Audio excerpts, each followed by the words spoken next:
And that shooting has led to protests and vigils right here in Hartford, including today when healthcare professionals gathered on the steps of the state capitol for a life to honor the life of Alex Pretti. Fox 61's Jalen Anderson spoke to attendees who are now calling for change sooner than later. Nurses across Connecticut met at the Capitol building on Saturday afternoon to remember the ICU nurse killed in Minneapolis. It was a different state, but they say the concerns regarding state and federal leaders across the country is felt here. At the steps of the state capitol were signs that displayed different messages, but all demanding the same action. Many in the crowd voiced their frustrations against immigration and customs enforcement after federal agents shot Alex Pretti in Minneapolis on January 24th.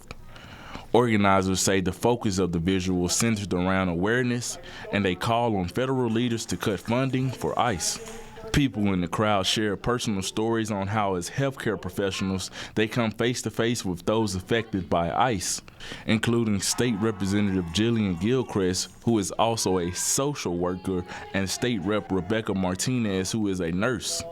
I came here today to really share the message that when you see a killing like Alex Pretti, somebody that showed up every single day, not only to care for others, but to care for our veterans, it should really send a message. And this federal administration has really told us that they were coming after the worst of the worst, the killers, the murderers, the rapists, and that is not what we're seeing. They're in fact going into our schools. They're pulling people over randomly. They're killing mothers and killing ICU nurses.